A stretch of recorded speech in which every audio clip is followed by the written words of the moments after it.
Πάμε να παρουσιάσουμε την αγαπητή καλεσμένη μας. Να καλωσορίσουμε μαζί μας την κυρία Αύρα Λυράκη. Είναι Suicide Advisor. Ευχαριστώ πολύ για την Καλώς πρόσκληση. ήρθατε. Καλώς ήρθατε. Να πούμε ότι είναι Suicide Advisor του Fortune 500. Δηλαδή είναι σύμβουλος και coach μεγάλων στελεχών, ανωτάτων στελεχών σε παγκόσμιο επίπεδο. Ακριβώς, κυρία Λυράκη.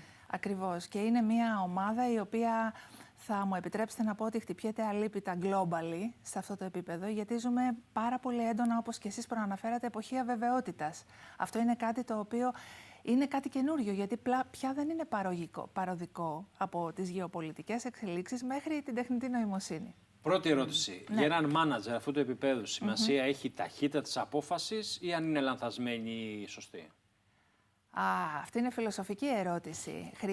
Χρειάζονται όλα, θα έλεγα. Χρειάζεται να υπάρχει καταρχήν μία ταχύτητα, αφού κάποιος έχει ζυγίσει συνολικά, σύμφωνα με τη στρατηγική και το πού θέλει να πάει, ποιο είναι το λιγότερο δυνατό ρίσκο που θέλει να πάρει. Αυτό, γιατί το ρίσκο πάντοτε υπάρχει, έτσι. Σε όλα τα πράγματα, από τη στιγμή που αναπνέουμε, υπάρχει ρίσκο. Εγώ πάντως θα ήθελα να ρωτήσω, και λόγω της τεράστιας εμπειρίας που έχει η κυρία Λυράκη, 25 και πλέον χρόνια μιας διεθνούς εμπειρίας με εκπαίδευση ανώτατων στελεχών και στην Ελλάδα, άρα κυρίως στο εξωτερικό, τι έχει αλλάξει το τελευταίο διάστημα, διότι τα πράγματα αλλάζουν με ηλικιώδεις ρυθμούς.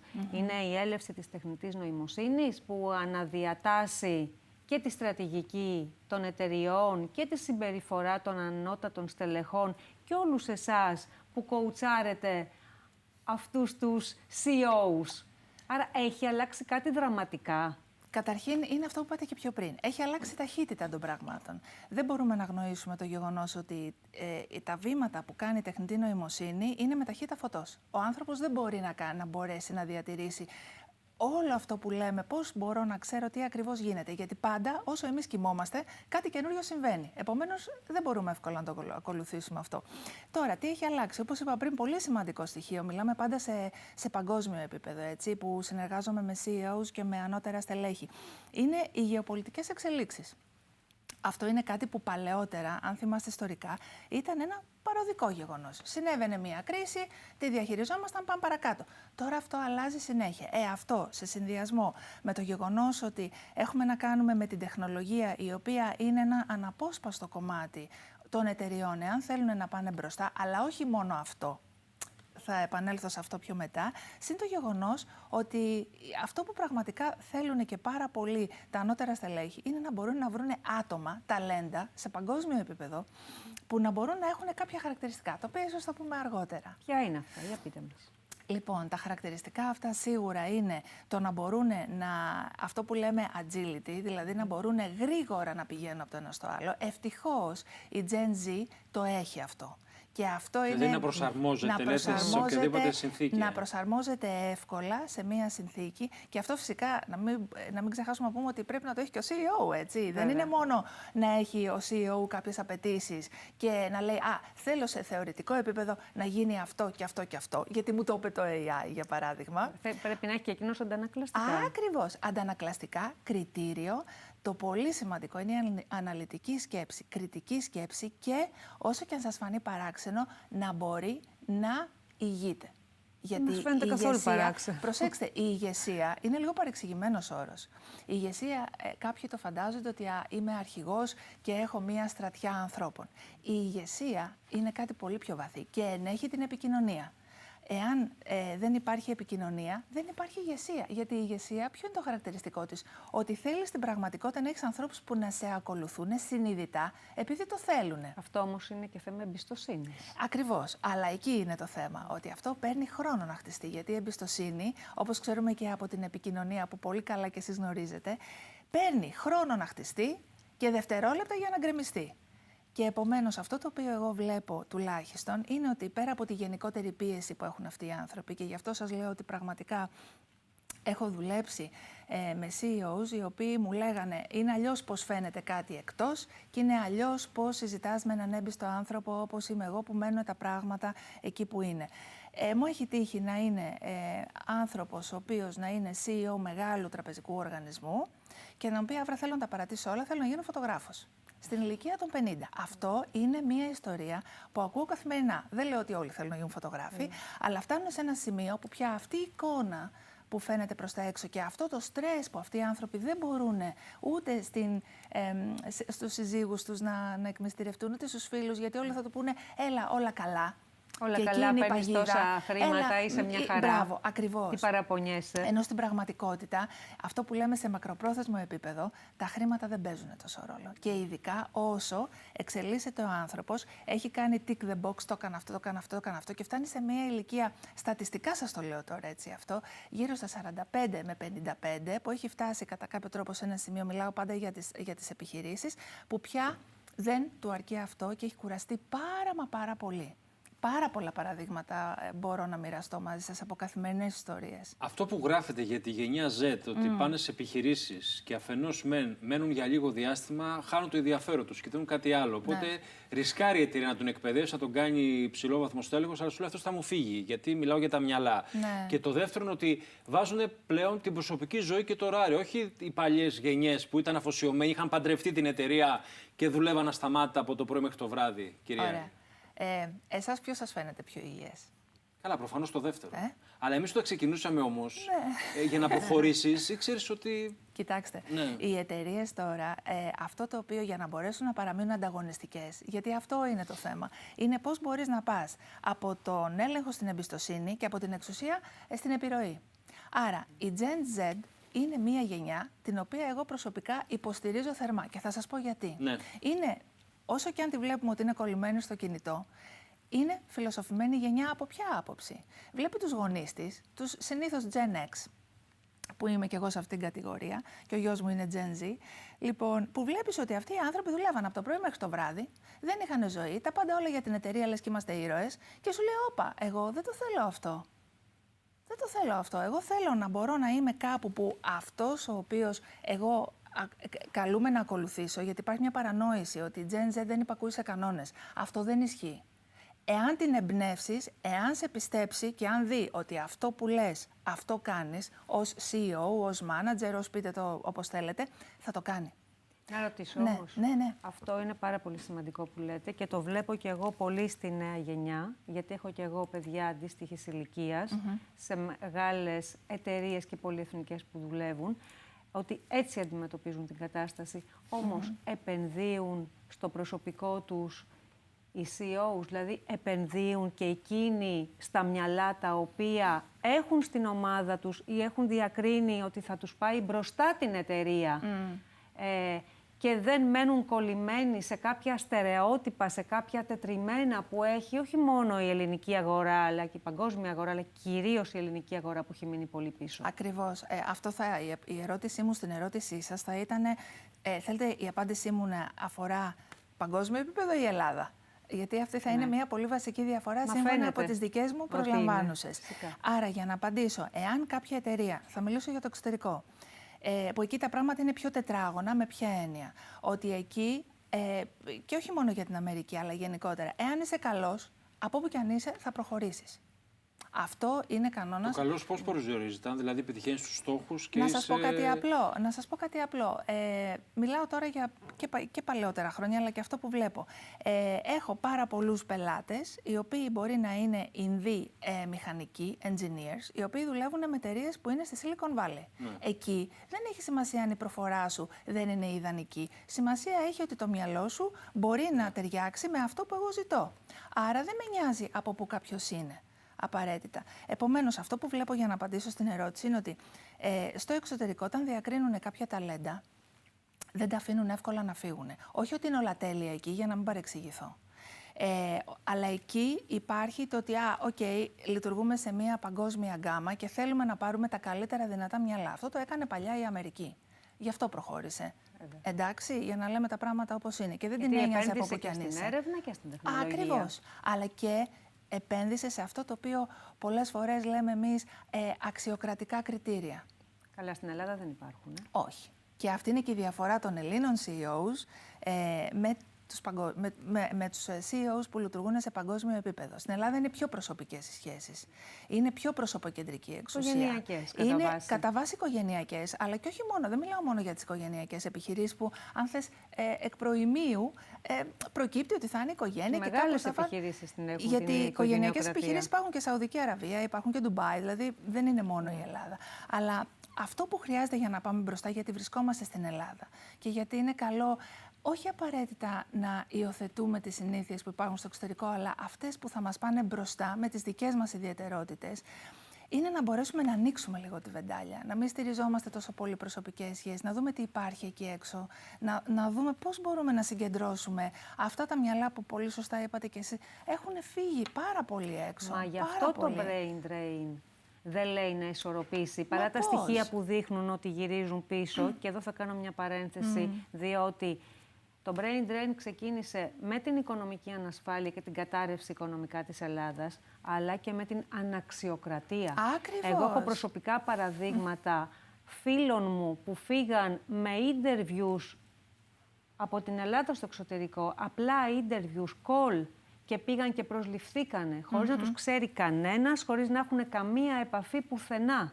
Και έχουν διαπρέψει αυτή τη στιγμή και παραμένουν. Και όσοι γυρίζουν πίσω, γιατί πρέπει να βλέπουμε και τα ποιοτικά στοιχεία. Ναι, κάποιοι γυρίζουν. Γυρίζουν γιατί δουλεύουν remote από εδώ για πολυεθνικές στο εξωτερικό. Ακριβώς. Γυρίζουν γιατί μπορεί να έχουν κάποια προβλήματα οικογενειακής φύσεως, αλλά έχουν εξασφαλίσει ένα τόσο καλό εισόδημα που τους δίνει τη δυνατότητα να ζουν στην Ελλάδα. Να βλέπουμε τα ποιοτικά χαρακτηριστικά και όχι γιατί γύρισαν πίσω, γιατί ξαφνικά η Ελλάδα έγινε ένας οικονομικός παράδεισος. Ακριβώς. Ο μισθός παραμένει, μέσος όρος 1.000 ευρώ. Ακριβώς. Και επομένως, να σας πω κάτι, για να λέμε τα πράγματα και να είμαστε δίκαιοι. Δεν μπορείς να ζητάς παραπάνω πράγματα από όσα μπορείς να πληρώσεις. Είναι απλό. Εντάξει, δηλαδή αυτό που λέγατε. Γιατί έχουν κακομάθει έτσι οι εταιρείες εδώ στην Ελλάδα? Έχουν μάθει, σου λέει εντάξει. Θεωρούν ότι. Σου δίνουν τα χαμηλότερα και πετούν. Θα βρω κάποιον. Δηλαδή, εγώ πολλές φορές κάθομαι και βλέπω, ας πούμε, στην τηλεόραση καλή ώρα και λένε, ας πούμε, για τον τουρισμό. Δεν βρίσκουμε ανθρώπους, δεν βρίσκουμε ανθρώπους στη σεζόν. Ωραία. Πες μου τι δίνεις. Γιατί αυτό είναι κάτι άλλο. Πολλές φορές, ακόμα και αν δείτε οι εγγελίες του εξωτερικού, σου λέει είναι αυτά τα tasks τα οποία πρέπει να κάνεις, οι αρμοδιότητες, αν θέλετε, και αυτός είναι ο μισθός. Ναι. Ναι.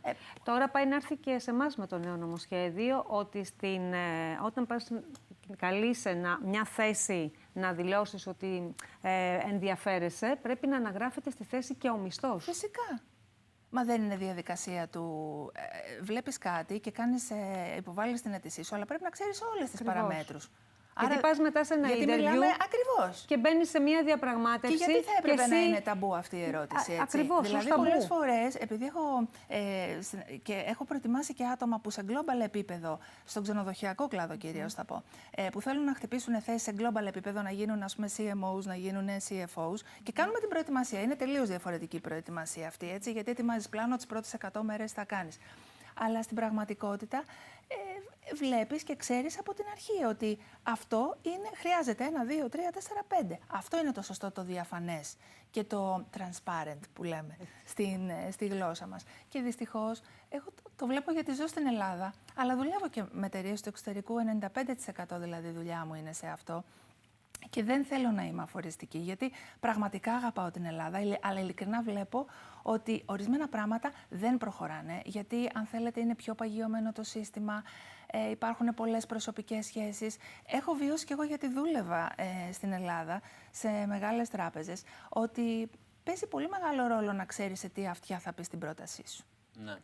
Δηλαδή, σας μιλάω με το χέρι στην καρδιά. Ο λόγος που εγώ κατάφερα να είμαι 20 χρόνια στον corporate κλάδο στην Ελλάδα είναι γιατί είχα κάποιους ανθρώπους σαν διευθυντές, οι οποίοι ακούγανε τις ιδέες και ξέρανε ότι πρέπει να με αφήσουν ελεύθερη να τις κάνω. Ναι. Πείτε μου πραγματικά πόσοι τέτοιοι άνθρωποι υπάρχουν σε μια ελληνική μέση επιχείρηση που προσλαμβάνουν κάποιον άνθρωπο που έχει ιδέες. Οπότε σου λέει Gen Z, δεν θες να μ' ακούσεις, για να επανέλθω σε αυτό που συζητάγαμε. Και εγώ δεν θα κάτσω να σκάσω, θα πάω αλλού.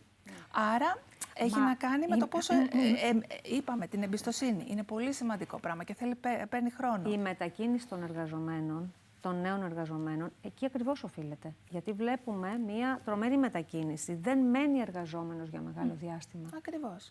Πηγαίνουν, κάθονται 1 χρόνο, 2 χρόνια, 3, φεύγουν. Λένε πολλοί πάνε γιατί θα πάρουν αλλού καλύτερα χρήματα. Δεν είναι μόνο αυτό. Φυσικά Όχι, και είναι, δεν είναι. αλλά είναι και οι παροχές που σου δίνουν Ακριβώς. και στο κομμάτι το πώς είσαι μες στην εταιρεία. Τι σου Ακριβώς. ζητάει αυτή η εταιρεία, ποιες είναι οι συνθήκες δουλειάς στην εταιρεία. Ακριβώς. Γίνεται ένα άγγιγμα από 2 τράπεζες, θα ακολουθήσουν και άλλες. Και το λέμε επώνυμα γιατί έχει ανακοινωθεί. Ναι. Η ΜΕΝ Πειραιώς δίνει εισαγωγικό μισθό 1.700 ευρώ καθαρά, παρακαλώ, και όχι μεικτά για τους νέους, και 1.600 η Αλφα-Μπανκ. Ναι. Υπάρχει όμως και ένας ηλικιακός ρατσισμός. Δηλαδή σου λέει, αν δεν είσαι κάτω από 35, από 30, ναι. ξέχασέ το. Αυτό τώρα ουσιαστικά αποκλείει και πολύ κόσμο και νομίζετε. Γιατί γίνεται τώρα αυτό από τις τράπεζες? Λόγω τεχνητής νοημοσύνης θέλουν να προσελκύσουν τα νέα τα παιδιά που να στηρίξουν τις πλατφόρμες και όλα αυτά. Κοιτάξτε, πάντοτε, θα έλεγα παραδοσιακά, δυστυχώς, υπάρχει αυτό. Υπάρχει σε όλους τους κλάδους. Ναι. Από το θέαμα, τις τράπεζες, τα εργοστάσια, παντού. Θεωρώ ότι θέλουν να φέρουν νέο αίμα, για να το πω έτσι απλά, να το εκπαιδεύσουν, να το γαλουχίσουν όλες οι εταιρείες με έναν τρόπο που είναι πολύ πιο εύκολο να πάρεις ένα μπουμπούκι και να το αναθρέψεις, να το πω έτσι, μέσα στην εταιρεία. Και είναι αλλιώς να πάρεις έναν 50χρονο, έναν 45χρονο, ο οποίος έχει άποψη, έχει εμπειρίες, έχει ζήσει στο εξωτερικό και έχει μια πιο ολοκληρωμένη εικόνα. Έχει μια προσωπικότητα ισχυρή καταρχάς. Ακριβώς. Και εκεί υπάρχουν προβλήματα. Δεν είναι απαραίτητα να είναι ισχυρή, πάντως σίγουρα θεωρείται λανθασμένα ότι αυτό το άτομο δεν έχει αυτή την ευελιξία που ίσως θα έχει ένας νέος, που δεν ισχύει αυτό. Τους αντιμετωπίζουμε και ως το σκαλοπάτι, ότι βρίσκονται ένα σκαλοπάτι πριν τη συνταξιοδότηση. Ακριβώς, ναι. Τελικά το ποιοτικό επίπεδο των Ελλήνων είναι τόσο σημαντικό, γιατί διάβαζα προχθές ότι στα 100 καλύτερα πανεπιστήμια του κόσμου υπάρχουν 5.300 Έλληνες καθηγητές. Δηλαδή στο εξωτερικό. Ναι. Αυτό το ότι διαπρέπει ο Έλληνας, ότι μιλάει πολύ καλά αγγλικά και άλλες γλώσσες, σου λέει πήγαινε στην Ιταλία και άμα βρεις κάποιον να μιλάει και τόσο καλά αγγλικά όπως μιλούν οι Έλληνες, δηλαδή έχει ποντάρει η ελληνική οικογένεια, έχει επενδύσει στην εκπαίδευση του παιδιού και αυτό δεν φαίνεται τώρα, κυρία Λιράκη? Αυτό φαίνεται και ευχόμαστε να μείνουν και στην Ελλάδα, αλλά για να μείνουν στην Ελλάδα θα πρέπει να αλλάξουν κάποιες συνθήκες. Να σας πω ένα απλό παράδειγμα. Ναι. Να μου πείτε εσείς με τη μεγάλη εμπειρία που έχετε. Υπάρχουν εταιρείες στην Αμερική που ο CEO, τώρα μιλάμε για τεράστιες εταιρείες τεχνολογίας, έτσι. Ναι. Λοιπόν, είμαι ο CEO και λέω, έλα εσύ τάδε που είσαι 20 χρονών, παρακολούθησε με μια μέρα και πες μου τι νιώθεις ότι κάνω λάθος. Μιλάμε τώρα CEO μεγάλης εταιρείας, ούτε καν ελληνικής τράπεζας, έτσι. Λοιπόν, και υπάρχει όντως μία ημέρα που έρχονται άτομα και παρακολουθούν νεότερα σε ηλικία ή άτομα τελείως τάμπουλα ράζα και παρακολουθούν αυτόν τον άνθρωπο τι κάνει. Και μετά ο CEO παίρνει feedback από αυτόν τον άνθρωπο. Δεν γίνεται σε όλες στο εξωτερικό. Αλλά ειλικρινά πιστέψτε με, η Ελλάδα είναι έτοιμη για να κάνει κάτι τέτοιο.